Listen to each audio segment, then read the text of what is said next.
Hello, ഇന്ന് ഞാൻ വന്നിരിക്കുന്നത് നല്ലൊരു മാർബിൾ കേക്കിൻ്റെ റെസിപ്പി ആയിട്ടാണ്.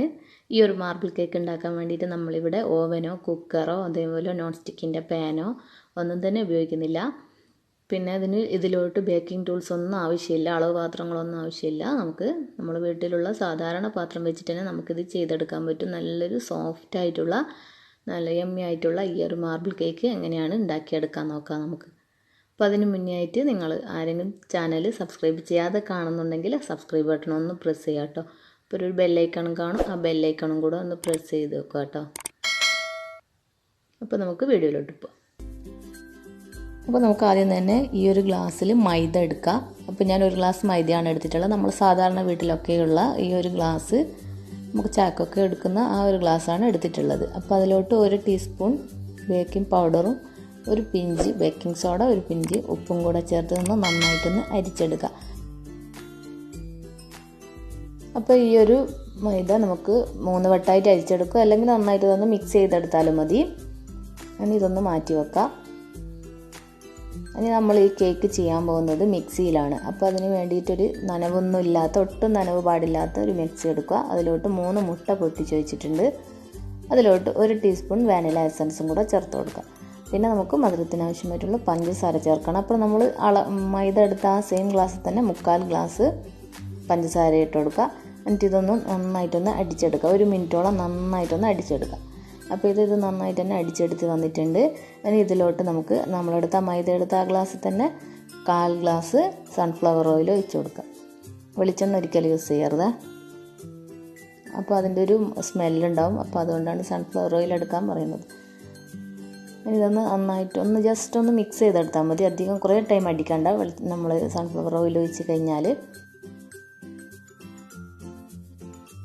നമുക്ക് ഈ മുട്ടയുടെ ബാറ്ററിലോട്ട് നമ്മൾ അരിച്ച് വെച്ചിരിക്കുന്ന മൈദ ഇട്ട് കുറേശ്ശെയായിട്ട് ഫോൾഡ് ചെയ്തെടുക്കുക. അപ്പം മുഴുവനായിട്ട് ഇടാതെ ഇതേപോലെ കുറേശ്ശെ ഇട്ടിട്ട് വേണം ഫോൾഡ് ചെയ്തെടുക്കാൻ വേണ്ടിയിട്ട്.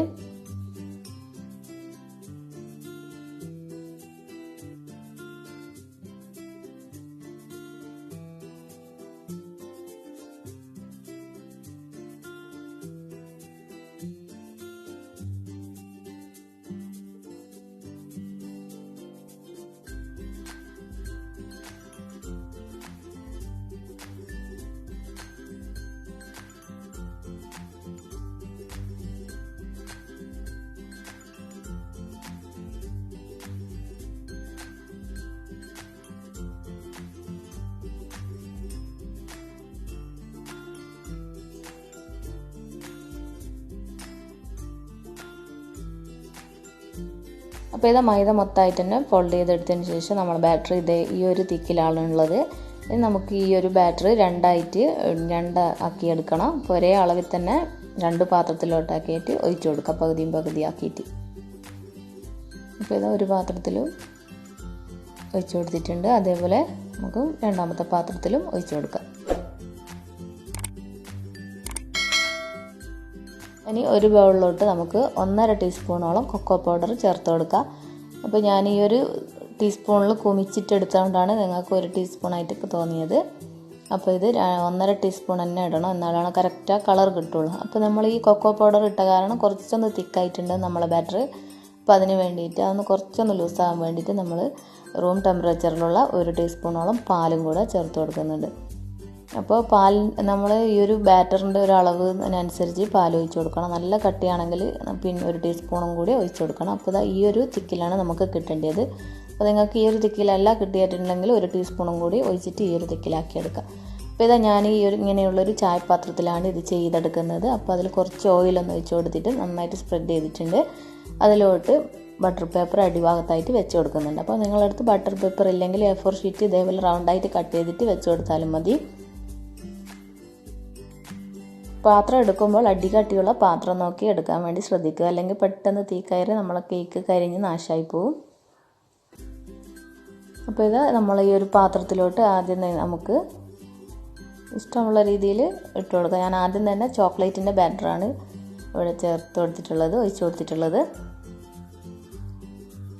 ഇനി നമുക്ക് നമ്മളെ വനിലയുടെ ഫ്ലേവറുള്ള ആ ഒരു ബാറ്ററും കൂടി ഒഴിച്ച് കൊടുക്കാം.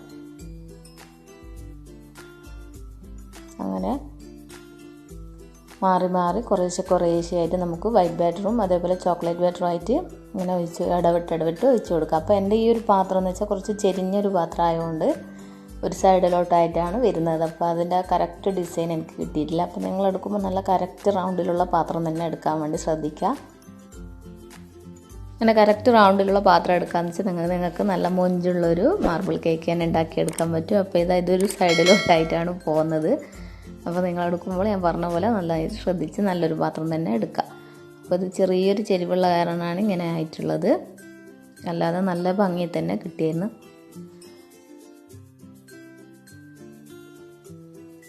അപ്പോൾ ഞാനിതിവിടെ മുഴുവനായിട്ട് ഒഴിച്ചിട്ടുണ്ട്. അതിനുശേഷം ചെറുതായിട്ട് ഇതേപോലെ ഒന്ന് ടാപ്പ് ചെയ്ത് കൊടുക്കുന്നുണ്ട് 2-3 വട്ടം. അപ്പോൾ എയർ ബബിൾസ് ഒക്കെ ഉണ്ടെങ്കിൽ ഒന്നും പോയിക്കോളും. ഇനി നമുക്ക് ഈർക്കിലോ അല്ലെങ്കിൽ ടൂത്ത്പിക്കോ വെച്ചിട്ട് ഇതേപോലെ ഒന്ന് അങ്ങോട്ടും ഇങ്ങോട്ടായിട്ട് വരഞ്ഞു കൊടുക്കുക. അതിനുശേഷം ഞാനിതൊരു അടുപ്പിലോട്ട് വെച്ചിട്ടുണ്ട്. അപ്പോൾ അടുപ്പിലോട്ട് വെക്കുന്നതിന് മുന്നേ 10 മിനിറ്റോളം മീഡിയം ഫ്ലെയിമിൽ ഒരു ഫ്രൈ പാൻ ചൂടാക്കാൻ വെച്ചിട്ടുണ്ട്. അപ്പോൾ അതിൻ്റെ മുകളിലോട്ടാണ് ഞാൻ ഈ പാത്രം വെച്ചിട്ടുള്ളത്. ഇനി ഇതൊന്ന് അടച്ച് വെച്ച് നമുക്കൊരു മീഡിയം ഫ്ലെയിമിൽ ഒരു 30-40 മിനിറ്റോളം ബേക്ക് ചെയ്തെടുക്കണം. അപ്പോൾ പാത്രത്തിൻ്റെ കട്ടിക്കും അതേപോലെ നമ്മളെ ഫ്ലെയിമിൻ്റെ ചൂടിനും അനുസരിച്ചിരിക്കും ഇതിൻ്റെ ബേക്കിംഗ് ടൈം. അപ്പോൾ അത് നമുക്ക് പറയാൻ പറ്റില്ല. അപ്പോൾ എന്തായാലും ഒരു 25 മിനിറ്റ് കഴിഞ്ഞിട്ട് നിങ്ങൾ ജസ്റ്റ് ഒന്ന് തുറന്ന് നോക്കിയാൽ മതി. അപ്പോൾ ഇത് എനിക്കൊരു 20-25 മിനിറ്റ് കഴിഞ്ഞതിന് ശേഷം ഞാനിത് തുറന്ന് നോക്കിയിട്ടുണ്ട്. നമുക്കിതൊന്നൊരു ഇറുക്കിൽ വെച്ചൊന്ന് കുത്തി നോക്കാം. ഇപ്പോൾ നല്ല ക്ലിയർ ആയിട്ട് തന്നെ വന്നിട്ടുണ്ട്. നമ്മളെ കേക്ക് ഇവിടെ ബേക്കായി വന്നിട്ടുണ്ട്. അപ്പോൾ തണുത്തതിന് ശേഷം ഞാൻ പാത്രത്തിൽ നിന്ന് ഇതൊന്ന് റിമൂവ് ചെയ്തെടുത്തിട്ടുണ്ട്. അപ്പോൾ ഞാനതിൻ്റെ ബാറ്റർ പേപ്പറൊക്കെ ഒന്ന് റിമൂവ് ചെയ്തെടുക്കുന്നുണ്ട്. അപ്പോൾ ഇത് നല്ല സോഫ്റ്റ് ആയിട്ടുള്ള കേക്ക് തന്നെയാണ് കേട്ടോ. നമ്മൾ മിക്സി ചെയ്താന്ന് വിചാരിച്ചിട്ട് സോഫ്റ്റ് ഇല്ലയെന്ന് ആരും വിചാരിക്കേണ്ട. അപ്പോൾ നല്ല സോഫ്റ്റ് ആയിട്ടുള്ളൊരു കേക്ക് തന്നെയാണ്. അപ്പോൾ നമുക്കിതൊന്ന് കട്ട് ചെയ്തിട്ട് ഞാൻ നിങ്ങൾക്ക് കാണിച്ചു തരാം. അപ്പോൾ ഈസിയല്ല ഇതുണ്ടാക്കാൻ വേണ്ടിയിട്ട്, ഒന്നും വേണ്ട. നമുക്ക് പെട്ടെന്ന് തന്നെ ഇത് മൈദയും ബാറ്ററും കൊക്കോ പൗഡറൊക്കെ നമ്മളെ വീട്ടിലുണ്ടെങ്കിൽ പെട്ടെന്ന് തന്നെ ഉണ്ടാക്കിയെടുക്കാൻ പറ്റുന്നതാണ്. ഇപ്പോൾ കുട്ടികൾക്കൊക്കെ പെട്ടെന്ന് ഒരു കേക്കൊക്കെ വേണമെങ്കിൽ ഇങ്ങനെയൊന്ന് ഉണ്ടാക്കി കൊടുക്കുക. അപ്പോൾ എന്തായാലും നിങ്ങളിതൊന്ന് ട്രൈ ചെയ്ത് നോക്കണം. അപ്പം ബേക്കിംഗ് ടൂൾസൊന്നും ഇല്ലാത്ത ആൾക്കാർക്കും ഈ ഒരു കേക്ക് ഈസി ആയിട്ട് തന്നെ ഉണ്ടാക്കിയെടുക്കാൻ പറ്റുന്നതാണ്. അപ്പോൾ നിങ്ങൾക്ക് ഈ കേക്ക് റെസിപ്പി ഇഷ്ടമായിട്ടുണ്ടെങ്കിൽ ലൈക്ക് ചെയ്യുക, അതേപോലെ കമൻറ്റ് ചെയ്യുക. സബ്സ്ക്രൈബ് ചെയ്യാതെ ആരെയും കാണുന്നുണ്ടെങ്കിൽ സബ്സ്ക്രൈബ് ചെയ്യുക കേട്ടോ. അപ്പോൾ ഇതേപോലുള്ള എളുപ്പത്തിൽ ഉണ്ടാക്കിയെടുക്കാൻ പറ്റുന്ന റെസിപ്പീസ് ആയിട്ട് വീണ്ടും വരുന്നതാണ്. Thank you.